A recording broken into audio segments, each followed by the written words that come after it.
کہ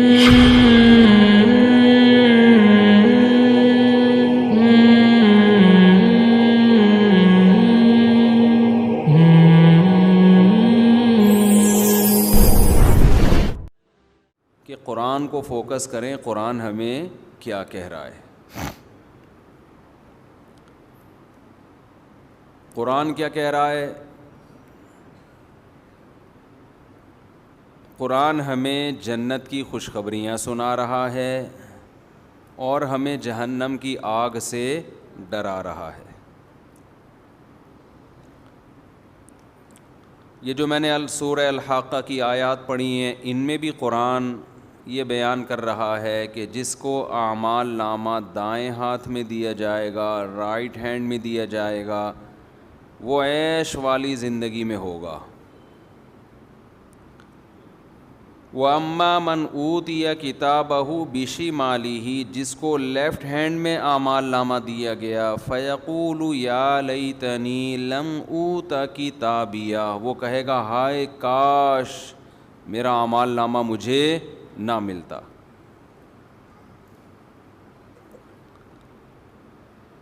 تو آپ مجھے ایک بات بتاؤ، اللہ تعالیٰ نے جو اتنی بڑی کامیابی اور اتنی بڑی ناکامی رکھی ہے، کیا وہ محرم کے جلوسوں پہ رکھی ہوگی، یا وہ ربیع الاول کے جلوسوں پہ رکھی ہوگی، یا وہ کچھ اپنی رسومات پہ رکھی ہوگی؟ کیا یہ ایسی چیز ہے جس کی بیس پہ کسی غیر مسلم کو ہم اسلام کی طرف اٹریکٹ کر سکیں؟ کوئی ہے ایسی چیز؟ اسلام کی سب سے بڑی خوبی، جس کی وجہ سے اسلام دنیا میں سب سے زیادہ پھیلا اور پھیل رہا ہے، وہ یہ ہے کہ اسلام اور نیچر ایک چیز کے دو نام ہیں. سمجھ میں آ رہی ہے بات کہ نہیں آ رہی ہے؟ اسلام اور نیچر ایک چیز کے دو نام ہیں. تبھی قرآن نے کہا فطرۃ اللہ التی فطر الناس علیہا. کیا مطلب؟ قرآن یہ بتانا چاہ رہا ہے کہ اسلام سے ڈرو مت، وحشت مت کھاؤ. یہ وہ نیچر ہے، یہ وہ فطرت ہے جس پہ میں نے لوگوں کو پیدا کیا ہے. تو نیچر میں تو سکون ہوتا ہے، اس سے وحشت تھوڑی ہوتی ہے. اسلام کے سوا دنیا میں جتنے مذہب ہیں وہ نیچر کو اپیل ہی نہیں کرتے ہیں، اس میں وحشت ہے. آپ جائیں نا کسی اور مذہب کی عبادت گاہ میں چلے جائیں، آپ عجیب سی وحشت ہوگی آپ کو، یار میں کہاں آ گیا. بار بار جا جا کے آہستہ آہستہ وہ وحشت دور ہوگی. جیسے کسی وحشی درندے کو دیکھ لیں، ڈر جاتا ہے انسان، پھر پالنا شروع کرے تو وہ تو گدھے سے بھی محبت ہو جاتی ہے. بیوی سے پتہ نہیں کیوں نہیں ہو رہی، اس سے بھی ہوتی ہے، لیکن لوگوں کی شکایت آتی ہے بیگم سے محبت نہیں ہے. میں کہتا ہوں یار اتنا عرصہ تو گدھے کے ساتھ رہو، محبت ہو جاتی ہے. اور عورت کو شوہر سے نہیں ہو رہی، اس سے بہتر ہی نہیں ہے گدھا پال لیتی، اس سے پھر بھی محبت ہو جاتی. انسان جس کے ساتھ رہتا ہے آہستہ آہستہ اس سے محبت ہو جاتی ہے. تو اللہ نے اسلام کو دین فطرت بنایا ہے، اس میں سکون ہے. آپ کسی بھی مذہب کی عبادت خانے میں جائیں، کسی بھی مذہب کے، میں مذہبوں کے نام نہیں لے رہا، وہ پھر لوگ وہ کہتے ہیں کہ ہمارے خلاف تقریر ہو رہی ہے. آپ جائیں، آپ کو میں یقین سے کہتا ہوں وحشت ہوگی، بناوٹ نظر آئے گی، اس میں مصنوعی پن نظر آئے گا. لیکن آپ کسی غیر مسلم سے پوچھیں کہ یار ایک دفعہ مسجد جاؤ اور جھوٹ نہ بولنا، سچ سچ بتاؤ تمہیں سکون محسوس ہوا یا نہیں. اگر وہ جھوٹا نہیں ہوگا نا، وہ لازمی کہے گا یار مسجد میں آ کے مجھے سکون محسوس ہوا ہے. مسجد میں کوئی مصنوعی پن نہیں ہوتا. ہمارے نبی صلی اللہ علیہ وسلم نے جو مسجد بنائی، مسجد نبوی، اس میں صحابہ سے یہ نہیں کہا کہ سونے کی اینٹیں لگاؤ، خوبصورت دروازے لگاؤ، کلر کرو، نہ چھپڑا سا تھا ایک. حضرت عثمان رضی اللہ تعالیٰ عنہ کے دور میں انہوں نے پتھر لگائے، ٹائلیں لگائیں سنگ مرمر کے، خوبصورت مضبوط کرنے کے لیے. لوگوں نے اعتراض کیا کہ بھائی نبی کے دور میں تو پتھر نہیں لگے تھے، آپ کیوں لگا رہے ہیں؟ انہوں نے فرمایا نبی کے دور میں تمہارے گھر بھی کچی مٹی کے ہوتے تھے، اس سے زیادہ نہیں. لیکن آپ اسلام کے علاوہ دیگر لوگوں کی عبادت گاہوں کو جا کے دیکھیں، آپ حیران ہو جائیں گے. برما میں بدھسٹ کے عبادت گاہ میں گیا، اتنا سونا لگا ہوا ہے، اتنا گولڈ، اور اتنی بڑا ان کا جو عبادت گاہ تھی نا، اتنا بڑا تھا وہ کمرہ ان کا، پبلک مارکیٹ سے کیا تھی شارٹ، اور سکون نہیں تھا، ایک عجیب وحشت. انہوں نے اٹریکشن کے لیے بہت ساری چیزیں لگائی ہوئی ہیں، خوبصورت بت بھی بنائیں گے، وہ مور بنایا ہوا ہے، چیتا بنایا ہوا ہے، بندر بنایا ہوا ہے، اور خوبصورت پھول، لیکن وہی ہے اٹریکشن، پھر بھی سکون نہیں ہے. مسجدیں دیکھو سیدھی سادھی، فرش، کرسیاں بھی نہیں. اب تو یہ آنے لگی لوگوں کے گھٹنے، یہ جو کوکنگ آئل ہے نا، کھا کھا کے گھٹنے لوگوں کے بیکار ہو گئے. تو ورنہ مسجدوں میں کرسیاں نہیں. مسجد میں سادگی کتنی ہے بھائی، بادشاہ اور وزیر اور چپڑاسی ایک ہی صف میں کھڑے ہوں گے.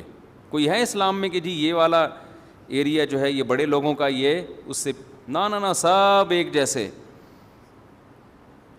کتنی سادگی رکھی گئی. اس کے باوجود اللہ نے روحانی سکون کہاں رکھا ہے؟ مسجد میں رکھا ہے. سکون مسجد میں رکھا ہے اللہ تعالیٰ نے.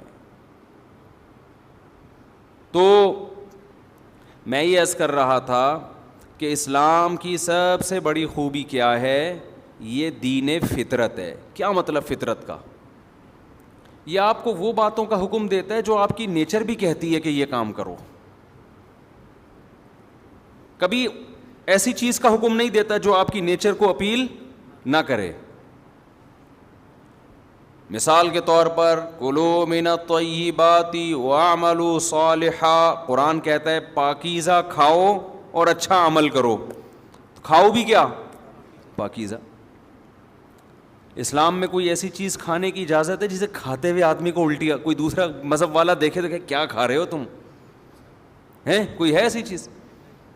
دوسرے مذہب میں بہت سی ایسی چیزیں ہیں، وہ کھا رہے ہوں، آپ ان کو دیکھ لیں تو آپ کو کیا آ جائے گی؟ الٹی آ جائے گی. اور یہ آپ کے نیک ہونے کی علامت ہوگی کہ آپ کو شریف ہونے کی علامت ہوگی. شراب دیکھ لو نا، شراب جس نے کبھی نہ پی ہو، اور شرابی کے منہ کو دیکھا کرو آپ کبھی، کیس آنکھوں کو دیکھا کرو، اس کی آنکھوں میں رونق ہوتی ہے، شرابی کی چمک ہوتی ہے، ایک نور ہوتا ہے کہ آپ کے چہرے کے، بھائی شرابی ہے ماشاءاللہ یار، چہرے پہ ایسا نور برس رہا ہے آپ کے. کبھی دیکھا آپ نے؟ لیکن بزرگوں کے چہرے پہ نور دیکھا ہے آپ نے کبھی؟ بولتے کیوں نہیں؟ بڑی رونق ہوتی ہے.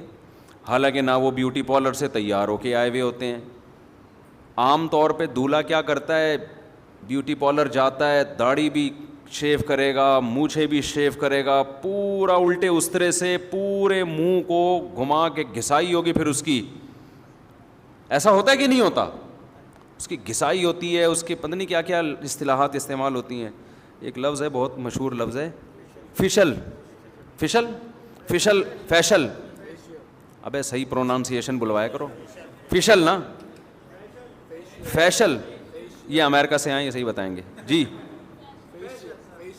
فیشیل یہ امریکہ سے آئے بھائی، جو ماہر ہوتے ہیں وہ ان سے ان کی بات کریں. ہماری انگلش کا یہاں کا کوئی بھروسہ نہیں. میں کہتا تھا ویور، تو کسی نے مجھے بتایا ویور نہیں ہوتا، پتہ نہیں ویور ہوتا. ابھی مجھے صحیح بھی یاد نہیں انہوں نے کہا. میں نے کہا اگر میں یہ بولوں گا یہاں لوگ بولیں گے غلط بول رہا ہے، تو خیر میں دوبارہ ان سے پوچھوں گا یہ صحیح تلفظ ہے کیا. تو ہمارے استاذ نے بتایا تھا پروناؤنسیشن نا، تو کسی نے بتایا پروناؤن تو ٹھیک ہے، پروناؤنسیشن جب ہوگا تو پروننسیشن ہوتا ہے. تو وہ ہم تو یہیں سے انگلش سیکھ رہے ہیں نا، تو پھر وہ ایسی انگلش ہے گی بھائی ہمیں تو دیسی قسم کی. تو خیر، تو دولہا کو لے جا کے جو بھی کرواتے ہیں، مشکل سے نکل رہا ہے میرے منہ سے، اتنی مشکل تو کروانا نہیں ہے جتنی مشکل سے یہ لفظ نکل رہا ہے. تو وہ جو بھی ڈینٹنگ پینٹنگ کا کام ہوتا ہے اس کا، ہم نے بہت دولہے، میں تو نکاح پڑھاتا ہوں نا، بہت دولہے دیکھے ہم نے، اتنے دولہے ہم نے دیکھے ہیں، خود کئی دفعہ دولہا بنے اور پھر دیکھے بھی بہت ہیں. تو دولہا سے زیادہ ہمیں نہیں کوئی سمجھ سکتا، یعنی ہم جتنا دولہا کو سمجھ سکتے ہیں اتنا آپ نہیں سمجھ سکتے. دولہوں کے چہروں کی کیفیات، ہم نے سینکڑوں نکاح پڑھائے ہیں، دولہوں کی کیفیات کیسی ہوتی ہے نکاح پڑھتے ہوئے، خوش ہو رہا ہے اندر گھبرا رہا ہے، یہ سب چیزیں ہم دیکھتے ہیں. تو یعنی غور کر کے نہیں دیکھتے، خود بخود نظر آ رہی ہوتی ہے. کسی کا تجسس کرنا ٹھیک نہیں. کس کو قبول ہے بولتے ہوئے پسینے چھوٹ رہے ہیں اور کون نارمل بیٹھا ہے. اچھا ایسے دولہے بھی ہم نے دیکھے ہیں بڑے خوش ہیں نا، ایسے بھی دیکھیں ٹینشن میں ہیں، گھبرا رہے ہیں، اور ایسے بھی دیکھیں نہ خوش ہیں نہ ٹینشن میں، بورنگ نہیں ہوتے، جیسے بورنگ نکاح ہو رہا ہے ان کا، ایسے بیٹھے ہوئے ہیں، بھائی قبول نہیں بولا جا رہا. میں نے کہا یار اس کو شادی کی کم بخت کو خوشی نہیں ہو رہی، نہ غم ہو رہا ہے، نہ ایسے نارمل ہو رہا ہے کہ جیسے کوئی کام ہی نہیں ہو رہا، بس ایسے ہی. تو اس سے انسان کا پتہ چلتا ہے کہ یہ بندہ ہے کس ڈیزائن کا آدمی. خیر، تو کیسے جا کے سج دھج کے بالکل ڈینٹنگ پینٹنگ کا کام ہوتا ہے، اچھے پھر بھی نہیں لگ رہے ہوتے. ہم تو ہر طبقے کے ساتھ بیٹھے ہیں، میں دنیا داروں کے ساتھ بھی رہا ہوں، علماء کے ساتھ بھی رہا ہوں. میں قسم اٹھا کے اگر یہ بات کہوں نا کہ غلط نہیں ہے، تو میں نے چہرے پہ رونق صرف اہل اللہ کے بزرگوں کے دیکھی ہے، اس کے علاوہ چہرے کی رونق مارکیٹ سے کیا ہے؟ شارٹ. کتنا ہی ڈینٹنگ پینٹنگ کا کام کروا لو، کم بخت اچھے ہی نہیں لگتے. پروفیسروں کو بھی دیکھا ہے ہم نے، لیکچرار کو بھی دیکھا ہے جن سے ہم نے پڑھتے رہے ہیں، حالانکہ ٹیچر تھے ہمارے، ٹیچر کا شریعت میں احترام ہے، لیکن چہرے پہ رونق نہیں ہے، سکون ہی نہیں نظر آتا چہرے پہ. اہل اللہ کے ساتھ بیٹھو، بزرگوں کے ساتھ، اتنی بڑی بڑی داڑھیاں ہوتی ہیں ان کی. اب داڑھی اور یہ فشر جو ہے نا، جو بھی ہم فی الحال فشر فرض کر لیتے ہیں، پھر بعد میں اس کو رٹا لگا کے یاد کروں. فیشل، سوری شر تو رے آ گیا آخر میں، فیشل. داڑھی اور فیشل ایک دوسرے کے بالکل اگینسٹ ہے نا. فیشل کا تو مطلب ہی کہ چہرے پہ بال مارکیٹ سے بالکل شارٹ کر دو، بالکل ایسے لگے بالکل زبردست خوبصورت. اور داڑھی اس کے بالکل کیا ہے؟ اگینسٹ ہے. چہرے پہ بال، ببر شیر کی طرح چہرہ بنا لیا آپ نے. لیکن ہم نے دیکھا ہے کہ یار جو تقوی والے علماء ہیں، ہر ایک کی بات نہیں کرنا میں، جو پرہیزگار ہیں، مولویوں میں تو ہر طرح کے لوگ ہوتے ہیں، 1 نمبر بھی ہوتے ہیں، 2 نمبر بھی ہوتے ہیں، جو واقعی اللہ والے ہیں ان کی آنکھوں میں الگ سے ایک روب ہوتا ہے، ان کے چہرے پہ الگ سے ایک وقار ہوتا ہے. ہمارے شیخ حضرت مفتی رشید احمد صاحب رحمہ اللہ تعالی، جب ہم نے فرسٹ ٹائم ان کو دیکھا نا، ہم ان کو بہت دیر تک دیکھتے ہی رہے کہ یار کیا اللہ نے ان کو خوبصورتی دی ہے.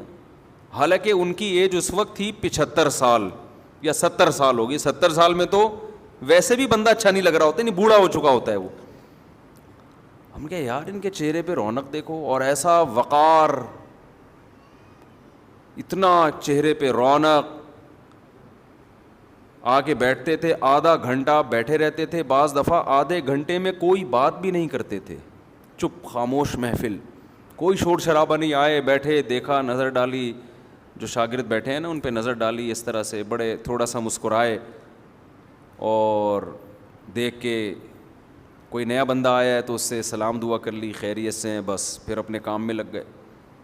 وہ آدھے گھنٹے میں یار ایسا سکون ملتا تھا، نہ کوئی بات ہو رہی ہے، نہ کوئی شور شرابہ ہو رہا ہے، نہ کوئی میوزیکل شو ہو رہا ہے، نہ کوئی پینے پلانے کی محفل ہو رہی ہے. لوگ کہتے ہیں اس کے بغیر انسان خوشی نہیں رہ سکتا.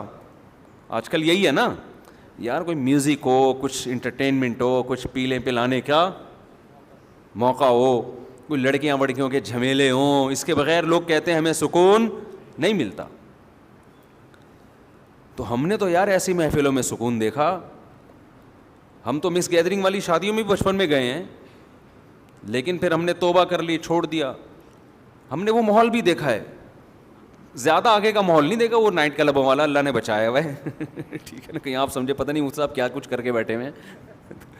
تو اس سے آگے نہیں گئے، بس اسی سے پہلے ہی ٹن لے کے آ گئے، اللہ نے بچا لیا. لیکن حقیقت یہ ہے کہ ایسا سکون حضرت کی محفل میں، ایسا سکون، بس صفائی بہت تھی. حضرت کے وائٹ کپڑے، اس میں ایک مکھی کے بیٹ کا بھی نشان نہیں ہوتا تھا، بے انتہا صفائی پسند تھے. آئے بیٹھے تھوڑی دیر کوئی نصیحت کی, 2 باتیں کی, 2 بول بولے اور چلے گئے آدھے گھنٹے. ایک دفعہ میرے والد صاحب آئے مجھ سے ملنے کے لیے ہمارے مدرسے میں, تو ایک چبوترا سا بنا ہوا تھا حضرت کے دفتر کے باہر, وہاں بیٹھ گئے. تھوڑی دیر والد صاحب نے کہا بیٹھنے کے بعد, کہتے ہیں مجھے ایسا سکون مل رہا ہے یہاں پہ, حالانکہ خاموشی ہے. وہ کہتے ہیں نا پن سائلنٹ, کیا کہتے ہیں اس کو, پن ڈراپ سائلنٹ, یعنی پن کے گرنے کی بھی آواز نہ آئے, ایسی خاموشی, سب اپنے اپنے کاموں میں لگے ہوئے ہیں. تو میرے والد صاحب کہتے ہیں ہم چونکہ سہارنپور کی ہے نا, مظاہر علوم حضرت شیخ الحدیث مولانا زکریا رحمۃ اللہ علیہ کا جو مدرسہ تھا وہ ہمارے گھر کے قریب تھا, دادا کے گھر کے. تو میرے والد صاحب کہتے ہیں آج مجھے وہ سکون ملا ہے جو مظاہر علوم میں ملا کرتا تھا. وہاں بڑے بڑے اکابر تھے, بزرگ تھے, مولانا زکریا رحمۃ اللہ علیہ جیسے بزرگ تھے وہاں پہ. کہہ رہے ہیں بالکل وہ سکون مجھے آج محسوس ہو رہا ہے جو مجھے وہاں, حالانکہ کتنا فاصلہ سہارنپور اور کراچی میں, یہ ناظم آباد کے بیچوں بیچ وہ مظاہر علوم, لیکن سکون کی کیفیت کہتے ہیں دونوں جگہ کیسی ہے, سیم. کیوں؟ ماحول دونوں جگہ سیم ہے, بندے دونوں جگہ ایک ہی جیسے ہیں. سمجھ میں آ رہی ہے بات کہ نہیں آ رہی ہے؟